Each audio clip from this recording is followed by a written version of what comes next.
Prezados amigos, boa noite a todos. Que a paz do Cristo possa estar presente junto a nós, hoje, agora e por todo sempre.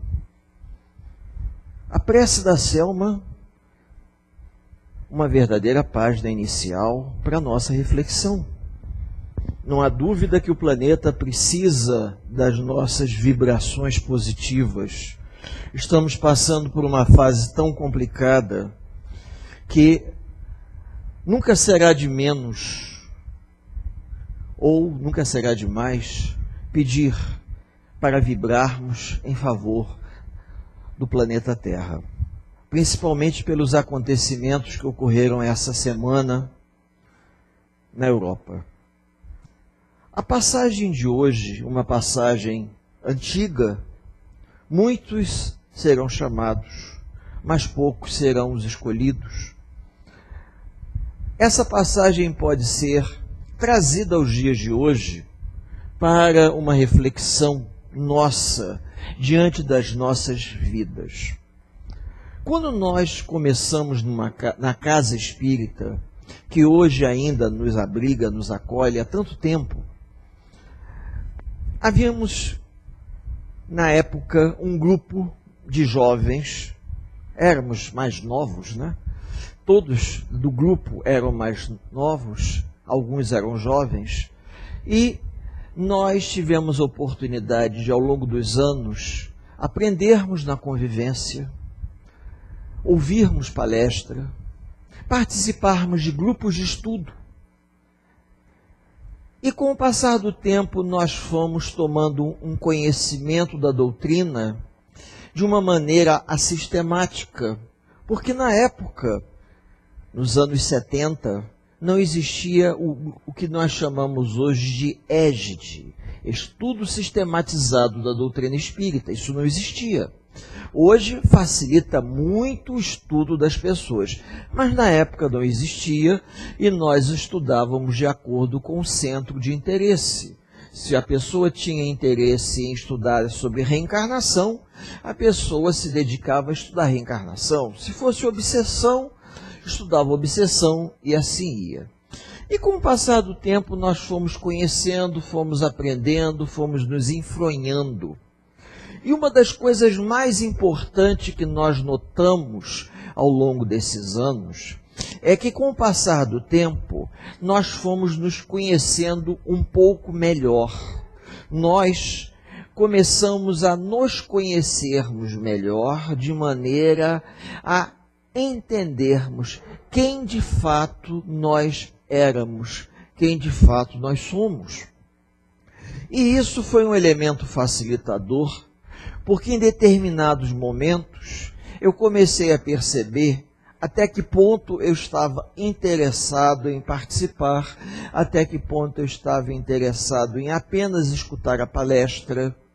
Por que eu digo isso? Porque desde a época que nós começamos a frequentar uma casa espírita, porque nós estamos hoje na segunda casa espírita, a primeira no mesmo bairro, a uma certa distância da nossa chamada Centro Espírita Allan Kardec.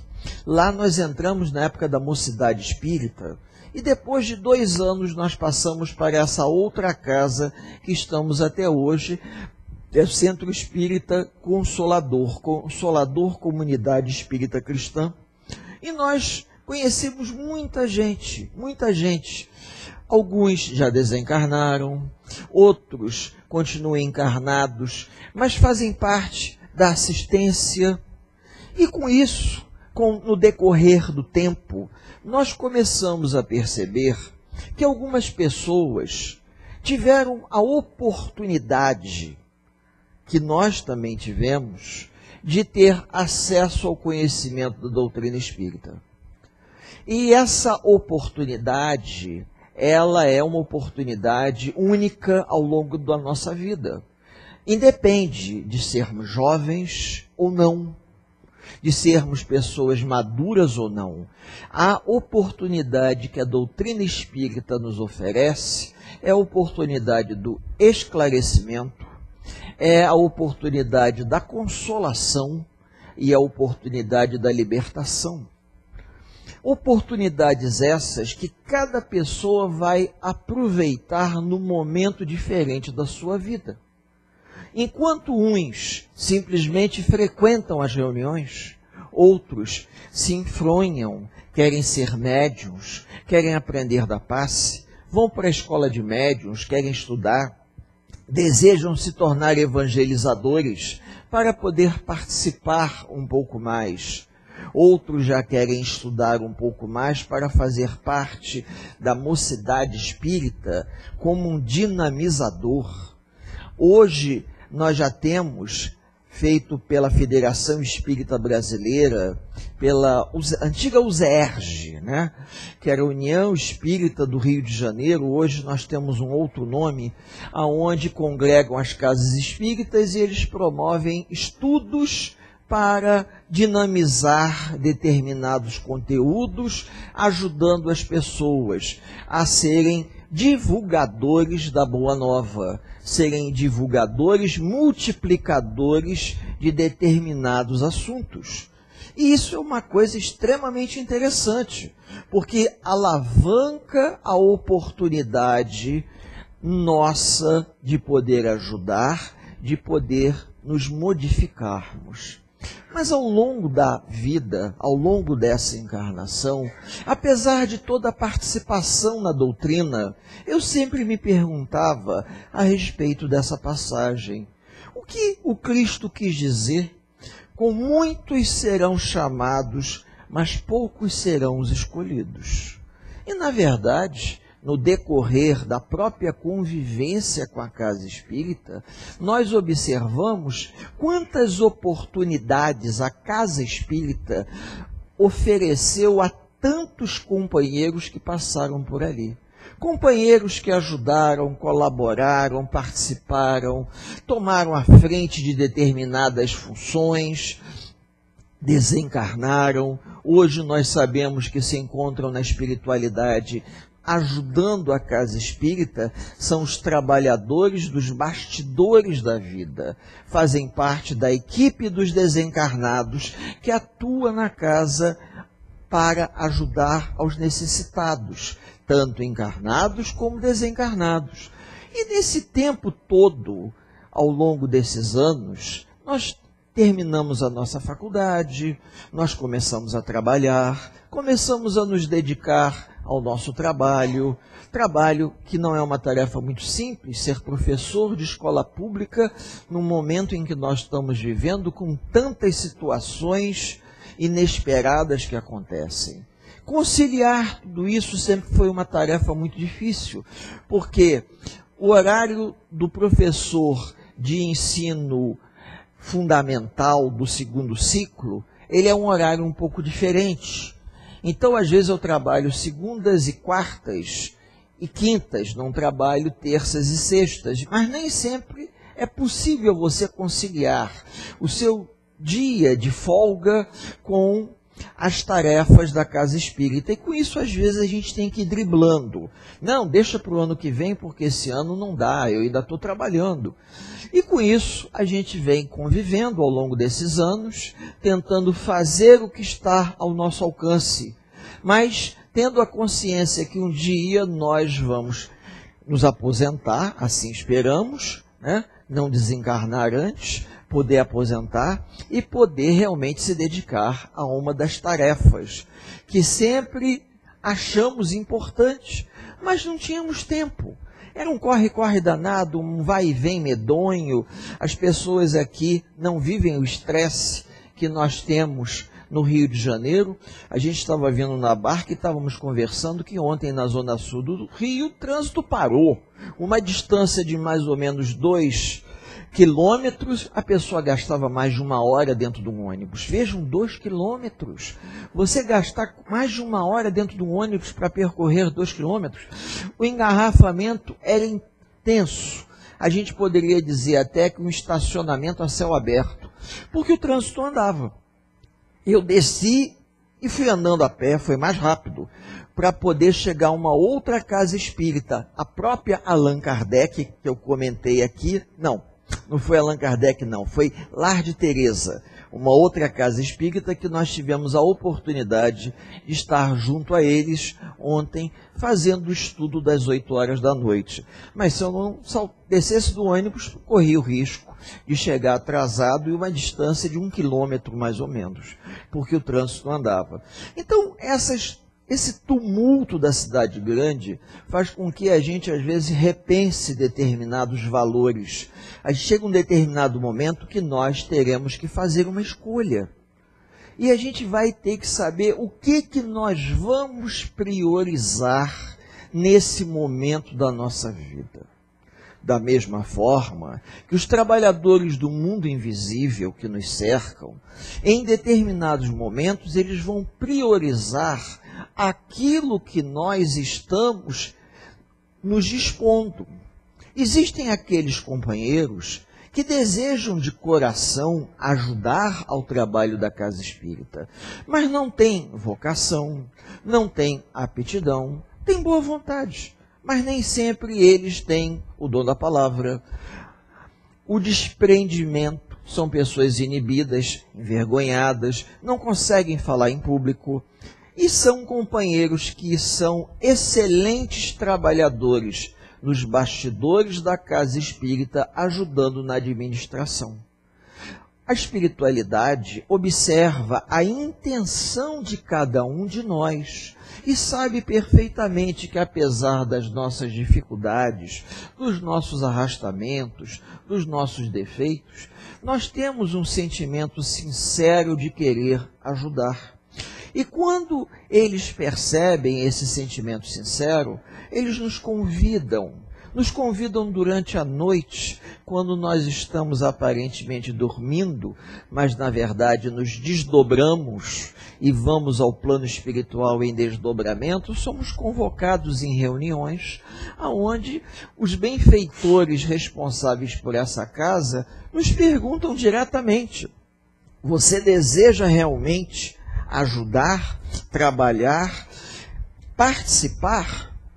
Se o indivíduo, de forma madura, ele diz que sim, aquele compromisso assumido na espiritualidade se transforma num compromisso na terra, aonde a pessoa terá a oportunidade de poder realizar um trabalho.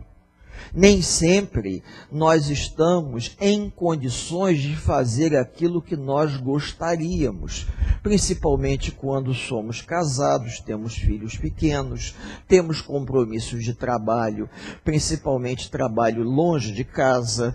Foi o caso que eu comentei aqui, que numa distância curta, em 2 quilômetros, a gente gastava 2 horas andando de ônibus. Se fosse a pé, era mais rápido. Muito mais rápido. Então, devido a essas condições do mundo moderno, a espiritualidade ela leva em conta que, embora muitas pessoas estejam na casa espírita desejando realizar algum tipo de tarefa, nem todas elas estão aptas a realizar. Assim como nós também temos um outro lado da moeda, que costuma-se não falar muito, mas é interessante, já que estamos fazendo um estudo entre amigos, fazer esse comentário. Pessoas que frequentam a casa espírita anos a fio, e muitas das vezes não se dispõem a colocar uma cadeira no lugar. O indivíduo chega, participa, quando convidam a ele a uma participação específica, ele se predispõe, mas fora isso a pessoa não levanta não faz um esforço sequer. Eu estou fazendo esse comentário não em tom crítico, até porque nós estamos estudando, mas levando em conta a convivência que eu tenho na casa espírita, onde já me encontro há algum tempo. Eu conheço pessoas que ao longo de décadas, porque eu já posso dizer isso, eu nunca vi a pessoa se dispor a mesmo chegar e dizer: não, eu quero aprender a dar passe. Mesmo que não utilize o passe, mesmo que ela não aplique passe, mas participar no intuito de estudar um pouco mais. O indivíduo vai às reuniões públicas, fica sorvendo aquele conhecimento, usufruindo das benesses, da energia positiva da psicosfera da casa, mas não tem coragem de se dispor. A gente não sabe se por vergonha ou se por comodismo. Às vezes, a gente acredita até que seja um certo comodismo, que o indivíduo ele quer receber, mas ele não quer dar em troca. Ele não quer se dispor a servir em nome do Cristo. Não é nem em nome da casa, é em nome do Cristo. E com isso nós temos aqueles frequentadores antigos que estão ali participando, me fazendo lembrar, como em algumas igrejas católicas do interior, que nós temos aquele grande número de participantes que todo domingo vão à missa. Isso talvez seja até uma influência atávica que a gente traz do catolicismo. Não é nem do cristianismo, é do catolicismo. E essa influência atávica ela é tão forte que o indivíduo vem à casa espírita, assim como em outras encarnações ele é à missa. Chega ali, senta, assiste, vai embora, e nada da nossa conversa, por mais boa vontade que a gente tenha, e os outros oradores que venham aqui também, mobiliza o sentimento do indivíduo a ponto do indivíduo se dispor a querer ajudar de alguma forma. Você convida as pessoas, nós vamos fazer um bazar beneficente, alguém que tem em casa alguma coisa que não use e queira doar. Tem pessoas que imediatamente param e pensam, uma boa oportunidade para me desfazer daquelas coisas que estão no armário, que eu não utilizo, estão ali ocupando espaço e podem ser úteis para outra pessoa. Ainda estão em bom estado. E a pessoa de boa vontade chega em casa, dá uma vasculhada nas gavetas, no armário, aquilo que está em bom estado você leva e doa à casa espírita para o bazar beneficente. Mesmo que seja vendido a R$1, R$2, R$5, que seja 10, mas é uma renda que vai ser destinada a fazer uma quentinha para um morador de rua necessitado. Vai ajudar na compra de um cobertor nessa época de inverno. A gente precisa pensar assim também. Ajuda a angariar recursos para pagar a energia elétrica da casa espírita. E aquilo tudo estava entesourado dentro do armário, a poeira, as traças corroendo, e a gente tem a chance de doar. Já existem outras pessoas que, infelizmente, só fazem esse movimento quando querem se desfazer das coisas. E, às vezes, elas doam. A gente não sabe se elas estão doando para a casa ou se elas estão se desfazendo. Porque eu, que já participei de bazar na casa espírita, por acaso foi por intermédio do bazar que eu conheci muita gente na casa espírita que eu me encontro até hoje, que a gente era responsável de fazer a triagem. Chegava um ponto que, às vezes, discretamente, quando as pessoas que doavam não estavam mais ali, a gente recolhia num saco e discretamente jogava fora, porque eram coisas que não serviam mais nem para doar. E no momento da doação, o objeto que nós vamos doar, ele deve servir para alguém. Como é que eu vou doar uma coisa que eu não tenho coragem de usar? Como é que eu vou dar para o centro, vender no bazar alguma coisa que não serve nem para mim, nem serve para ninguém?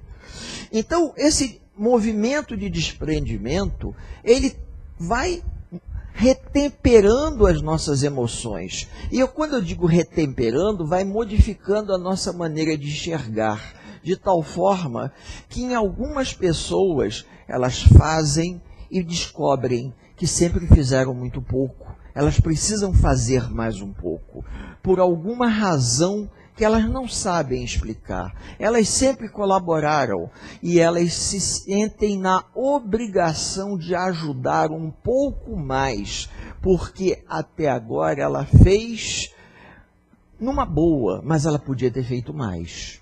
E com isso, essas pessoas vão passando por uma transformação. Ela é uma daquelas que a casa espírita convidou a participar, mas ela própria se colocou numa condição em especial que ela deixa de ser uma mera convidada pela casa espírita, para ser escolhida pela espiritualidade para trabalhar em prol do bem. E isso é uma coisa interessante, porque acontece em todas as comunidades. Nós temos um grupo, desse grupo nós temos vários participantes, sendo que algumas pessoas individualmente elas se destacam pelo desejo de querer ajudar, enquanto outros apenas participam. Não é uma crítica, isso é um amadurecimento individual de cada um. E esse amadurecimento individual de cada um, ele é tão grande que tem pessoas que chegam ao ponto de sentir a necessidade de formar um grupo de estudo e formar mais tarde uma casa espírita. Por quê? Porque o indivíduo, ele desperta para a necessidade dos outros. Então ele percebe, puxa vida, eu sempre tive vontade de fazer isso, e vai ser agora que eu vou fazer. Nós já temos um grupo de estudo e nós vamos formar uma casa espírita. E tem outros que são colaboradores, ajudam na parte material, mas não tem esse espírito de liderança. Por quê? Porque o indivíduo que tomou a frente é um daqueles escolhidos. Inicialmente era um convidado, como todos nós. Um convite, uma renovação. Mas por alguma razão que nós desconhecemos, na convivência do trabalho espírita, ele despertou para compromissos de vidas anteriores que fez com que a ficha na cabeça dele caísse, como se costumava dizer antigamente, e ele começa a visualizar coisas que outros não visualizam. E às vezes a gente chega ao ponto de ouvir das pessoas, se os outros fazem ou não fazem, isso é problema deles. Nós vamos fazer. Nós vamos fazer porque o dia que as pessoas que necessitam precisarem, elas saberão em que porta elas devem bater. Eu ouvi um depoimento muito interessante, já tem bastante tempo, do Altivo Panfiro, no Centro Espírita Leon Denis, lá em Bento Ribeiro.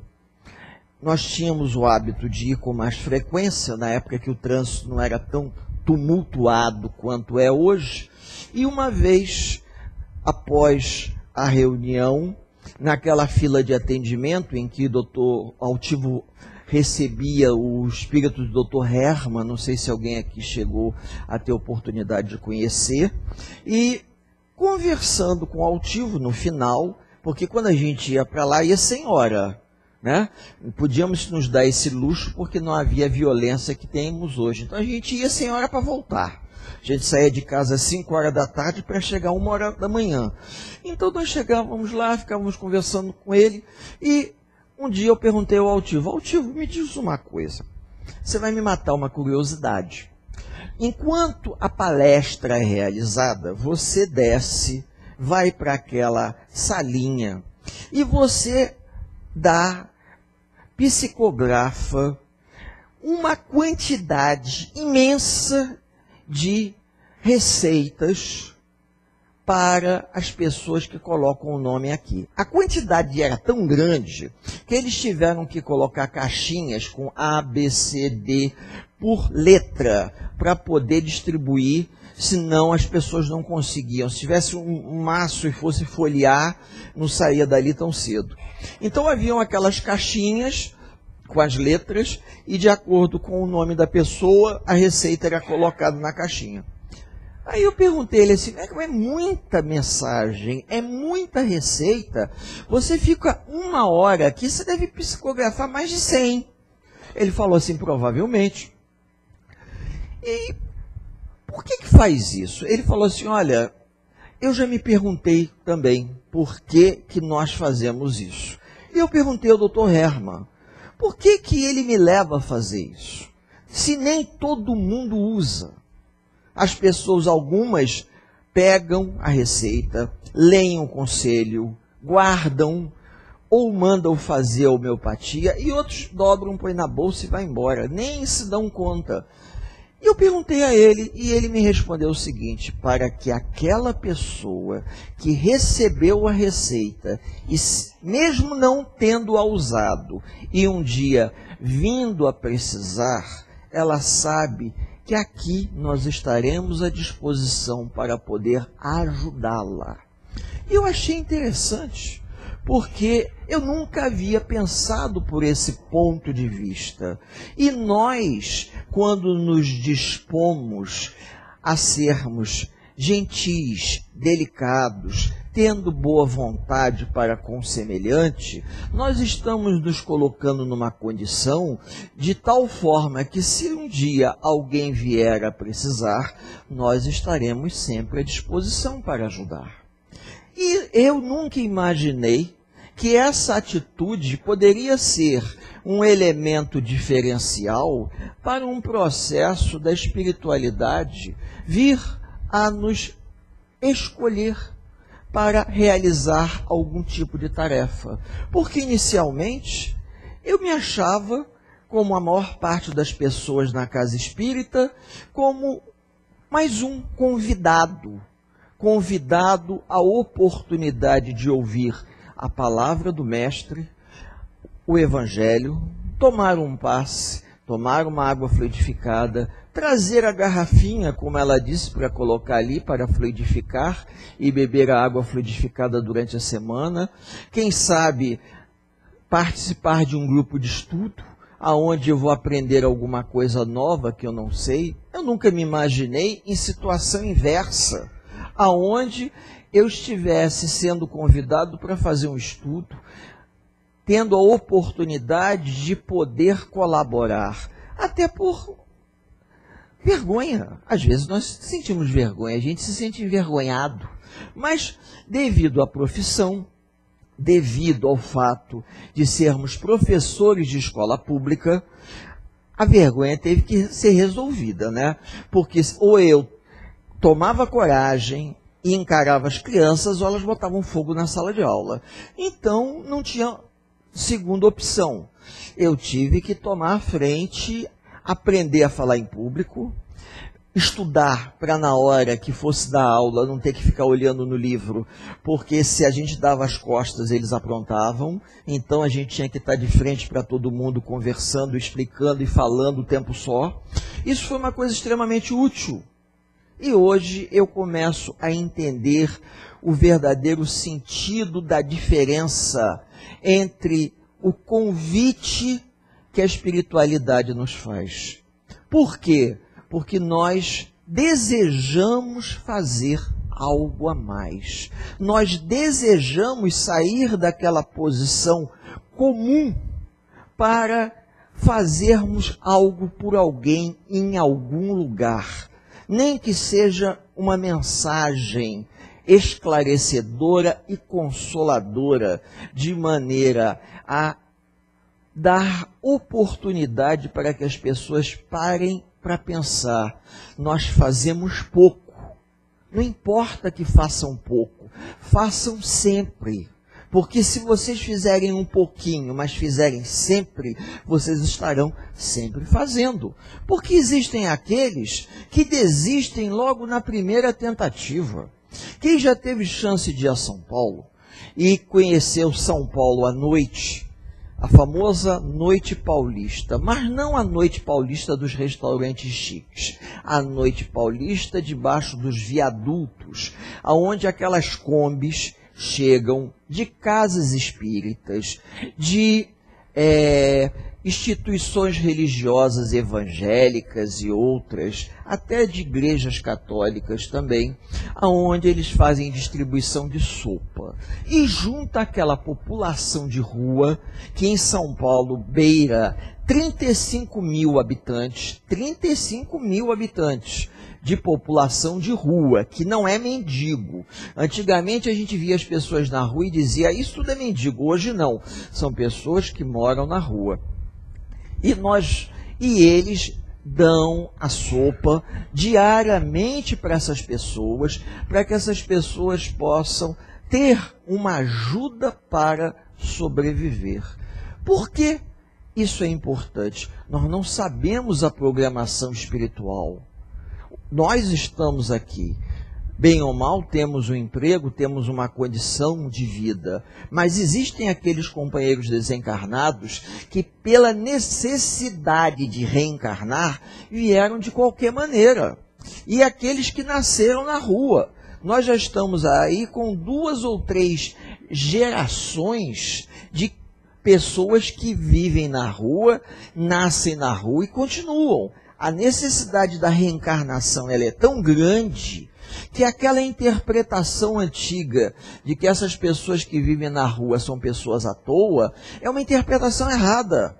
Por quê? Porque os anticoncepcionais modernos, eles fecharam as portas da reencarnação para muitos. E com isso, as famílias mais simples, sem recurso, estão dando oportunidade que espíritos venham e tenham a oportunidade de nascer e sobreviver, trabalhar e cumprir a sua missão. Porque antigamente, infelizmente, nós somos obrigados a admitir, as pessoas tinham uma visão extremamente preconceituosa.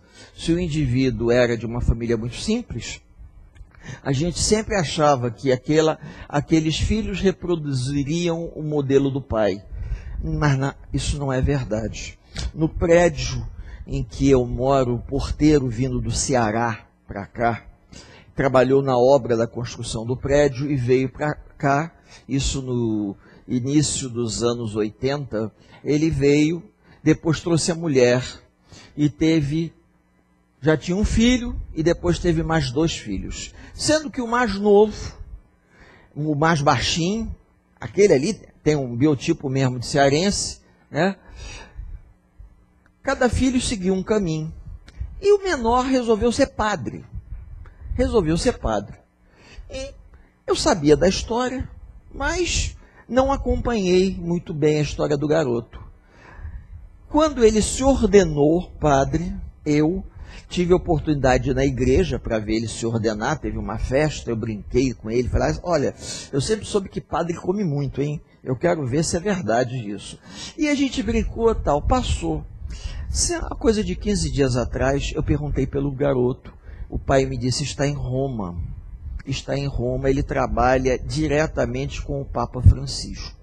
Eu parei assim, fiquei congelado, e falei assim, com o Papa Francisco?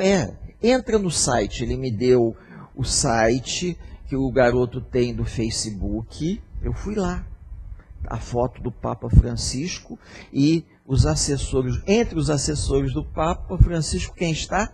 O filho do porteiro lá do prédio. Então eu fiquei pensando assim, puxa vida, às vezes a gente olha e não dá muito crédito. Isso é fruto da nossa crítica comum, aonde nós julgamos as pessoas sem conhecermos a sua essência. Então, às vezes, dentro de um meio, nós temos pessoas que têm muito potencial, mas para que esse potencial possa se apresentar, o indivíduo tem que desejar, mas esse potencial tem que ser revelado. E alguns companheiros só com o tempo. Às vezes a gente conversa que nas casas espíritas que tem trabalho de desenvolvimento mediúnico, a gente se surpreende porque tem pessoas que a gente acha que a mediunidade vai se desenvolver e não se desenvolve. O indivíduo fica com uma mediunidade meramente intuitiva. Já tem outros indivíduos que são calados, pouco falam, quando você vê o indivíduo tem uma facilidade tão grande de dar comunicação, chegando ao ponto de ser médium inconsciente, tendo que até passar por um processo de preparação melhor, porque ele é capaz de dar passividade sem ter consciência de que está dando passividade. Porque a mediunidade, com ele, se apresenta de uma maneira diferente. Agora, o elemento central disso tudo é o nosso desejo. Qual é o nosso verdadeiro desejo? É servir ao Mestre. Não é nem a casa que nos abriga. Nós estamos aqui com o objetivo de servir ao Cristo. A casa que nos abriga está nos dando oportunidade da palavra na tribuna espírita. Aqui é a tribuna espírita onde nós temos chances de trocar ideias. E nessa troca de ideias nós lançamos sementes para que as pessoas possam parar para pensar que por menos que elas façam, elas podem fazer muito, principalmente para aqueles que não têm nada, como os moradores de rua, como eu comentei com vocês, que lá em São Paulo, eles chegam a fazer fila em determinados lugares onde eles já sabem que as combis chegam, o pessoal já faz fila para pegar sopa. Então, com isso, a gente sabe que existem pessoas que realizam determinado tipo de trabalho, mas isso não quer dizer que a gente não possa fazer. Vamos fazer de acordo com as nossas possibilidades? Vamos fazer. Uns fazem mais, outros fazem menos. Mas o que importa é que a gente faça a nossa parte. Que a gente tenha a consciência tranquila de que nós podíamos e fizemos. Eu tive chance de visitar uma casa espírita em Botafogo, chamado Centro Espírita Amor, Caridade e Esperança, que fica na rua Dom Manuel. Foi lá que eu conheci o Ricardo. E tive chance, nesse contato com essa casa espírita, agora me fugiu o que eu ia dizer, reencontrar muitas pessoas amigas de outros lugares. Pessoas amigas de outros lugares que eu nunca imaginava que ali estivessem. Foi um mero acaso. E quando eu tive chance de encontrar nessa casa, quando nós fomos convidados, pelo menos umas 6 ou 7 pessoas de lugares diferentes, que lá estavam participando, colaborando, ajudando, de alguma forma. E aí eu fiquei surpreso, falei, vocês estão aqui? Vocês não frequentavam detentos? Sim, mas a gente acaba, por força das circunstâncias, por circunstâncias da própria vida, às vezes a gente muda de lugar. O que a gente não pode é deixar de fazer aquilo que nós acreditamos. Vejam bem, nós não podemos deixar de fazer aquilo que nós acreditamos, porque independente da casa espírita que nós frequentamos, a gente pode ser útil. E na fila, agora me lembrei, na fila do passe, tinha uma senhora bem idosa na minha frente. Ela virou para mim e disse o seguinte: gostei do que você falou. Aí eu falei, devemos agradecer a espiritualidade. Quando eu falo algumas bobagens, a senhora pode ter certeza que sou eu que estou falando. Mas se eu falo alguma coisa muito interessante, é a espiritualidade que está me dando chance de repassar aos amigos um pensamento oportuno. Ela falou, eu conheci essa casa espírita há 50 anos atrás, mas infelizmente eu só venho frequentando ela tem 3 anos para cá. Aí eu falei a ela, a senhora me desculpe a pergunta, a senhora está com quantos anos? 86 anos. E a senhora só está frequentando essa casa espírita há 3 anos para cá, por quê? Eu vim aqui, conheci a casa há meio século, mas por questões familiares, de pontos de vista, eu acabei não voltando aqui. E há 3 anos para cá eu voltei, agora eu estou frequentando com mais assiduidade e lhe digo uma coisa, meu jovem, ela falou assim, eu me arrependo profundamente de não ter continuado. Aí eu quase que disse para ela, a senhora devia ter me dito isso no momento em que eu estava realizando o estudo, porque eu ia convidar a senhora a chegar na tribuna e dar esse depoimento para todos que estavam aqui ouvindo. muitas das vezes nós temos um chamado, vamos a esse chamado, não acreditamos que esse chamado possa modificar o rumo da nossa vida. Não é que a gente faça pouco caso, a gente não acredita, deixa rolar. E quando nos damos conta que poderíamos estar fazendo e não fizemos, vem um arrependimento. Mas ainda há tempo, a senhora está encarnada. Ela falou assim, mas eu já estou com 86 anos. Quando eu conheci a casa, eu tinha 30 e poucos. Eu falei, aconteceu. Mas o seu exemplo poderia servir de estímulo a outros, porque a quantidade de pessoas que conhecem uma casa espírita, uma obra social, independente se é igreja católica ou evangélica, o indivíduo tem chance de ser útil, o indivíduo tem chance de deixar de lado um pouco os seus pontos de vista, normalmente egoístas, para ter uma atitude altruísta em favor do semelhante. E não o faz. Coloca os seus interesses em primeiro lugar. Com isso, um dia a vida dá voltas e a gente acaba se dando conta que podíamos já estar fazendo isso há muito tempo. Mas, infelizmente, por escolha nossa, infelizmente, não escolhemos como deveríamos ter escolhido. Preferimos a porta larga das facilidades do que a porta estreita do sacrifício. E quando a gente percebe isso e ainda está a caminho, dá tempo de corrigir. Mas quando já estamos no leito de morte, o arrependimento é muito grande. Por quê? É lógico que nós não estamos aqui, vamos ser sinceros, para consertar nossa sociedade. Ninguém aqui tem autorização ou procuração assinada pelo Cristo para consertar essa sociedade doentia que nós estamos vivendo. Porém, cada um pode fazer um pouquinho que seja para amenizar a dor do semelhante. E isso me faz lembrar, eu não sei se eu contei aqui para os companheiros, quando nós tivemos a oportunidade de fazer uma visita fraterna ao Centro Filhos de Deus, na colônia de Curupaiti, lá em Jacarepaguá. Nós fizemos uma caravana no nosso centro espírita, arrecadamos gases, esparadrapo, determinadas pomadas, através de pedido de boca em boca.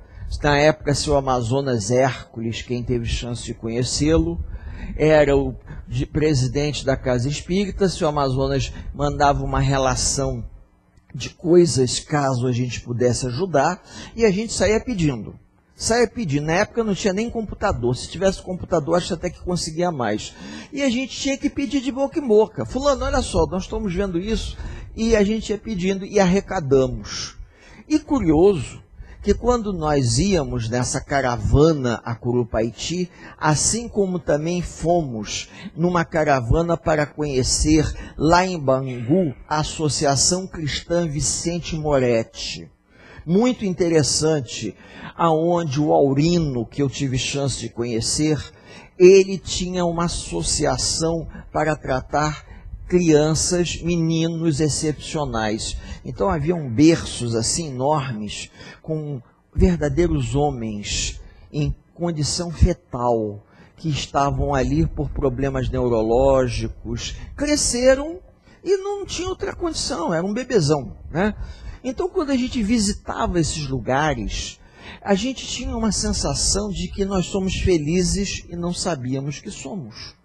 A sensação de que nós havíamos tirado na loteria a sorte grande e estávamos duvidando disso. E eu tive a nítida sensação quando nós fomos a Curupaiti e depois de passar por alguns pavilhões, nós fomos ao último pavilhão.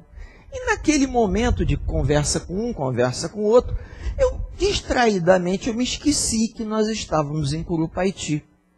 E uma senhora tão alegre conversando comigo, batendo papo, a gente falando que nós estávamos ali, que nós éramos da casa espírita. Eu esqueci momentaneamente que nós estávamos ali e que todas aquelas pessoas eram portadoras de hanseníase. Hanseníase, não é lepra. Lepra é um nome genérico que se dava na época do Cristo para as doenças de pele infecciosas. Hoje é hanseníase. Nem todos eram portadores do bacilo de Hansen, mas alguns já tinham sido e já tinham sofrido alguns problemas. E naquele momento, eu fui me despedir da senhora, abracei ela, beijei ela, e ao me despedir, eu fui segurar as mãos dela para me despedir. Ela não tinha as mãos. Ela não tinha as mãos. O que ela tinha era um pedaço de cada mão. Quando eu segurei, eu me dei conta, naquela fração de segundos, que aquela mulher era muito mais alegre, muito mais... A vibração de amor que ela passou para mim foi muito maior do que eu pretendia passar para ela naquela visita fraterna. Na verdade, a visita fraterna foi o contrário. Nós fomos até lá para que eles levantassem a nossa autoestima e nós tínhamos a pretensão de levantar a autoestima deles. Eu não esqueço o sorriso dela, porque o que ela me deu era algo que ela realmente possuía, algo que ela havia conquistado com o tempo, a consciência tranquila e uma felicidade interior que eu não tinha, mas achava que poderia levar a ela, levando algumas coisas para colaborar com o tratamento daquelas pessoas. São nesses momentos que a gente começa a perceber a grande diferença entre você ser convidado para uma comunidade cristã espírita e você ser chamado a uma tarefa. É quando a gente se dispõe a sair da posição cômoda da assistência e se levantar e estender as mãos, não mais para receber, mas estender as mãos para passar a trabalhar junto aos companheiros da casa, que seja como médium, que seja como um passista, que seja na parte administrativa, não importa, mas você está se dispondo. Emmanuel costuma dizer, hoje não tanto por intermédio do Chico Xavier, porque o Chico desencarnou, mas Emmanuel costuma dizer que aquelas pessoas que já têm meia hora, 40 minutos de evangelho, já têm condições de fazer alguma coisa, não somente por elas, mas pelos outros que a cercam. E com isso nós vamos nos retemperando. Existem histórias, leituras, mensagens que mexem não apenas com o nosso estado de alma, mexem com o nosso coração, mexem com a nossa cabeça, mexem com a forma da gente enxergar o mundo. A gente passa a enxergar o mundo de uma forma diferente. E entre as coisas que se modificam é quando a gente se dá conta que nós já somos felizes. Nós temos grandes tesouros, só que não damos o devido valor. E nós só vamos dar o devido valor quando encontramos alguém que está em condições muito piores do que a gente.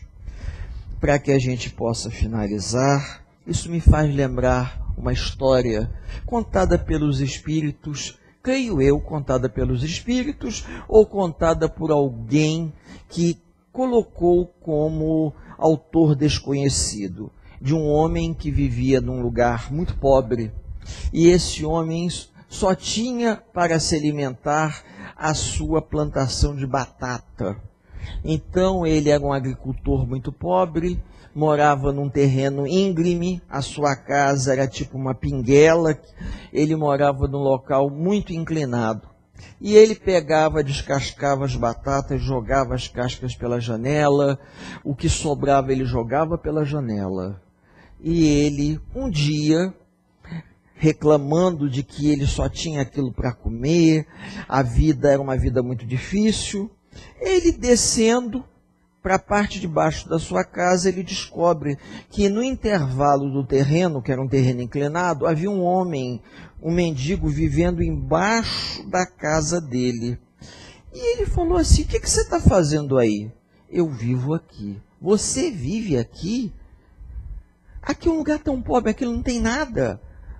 Eu vivo com a maior dificuldade aqui em cima. E como é que você sobrevive aqui? Eu sobrevivo com as cascas de batata que você joga pela janela.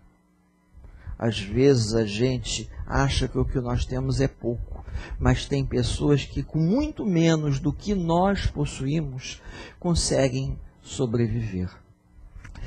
Que a paz do Mestre Jesus possa permanecer junto a todos nós nessa casa de oração, principalmente com os desencarnados que vêm até aqui em busca da consolação e do esclarecimento. E para nós encarnados que aqui nos encontramos, nos confraternizando nessa reunião de paz e de luz, em nome do Cristo Jesus, dizendo: graças a Deus.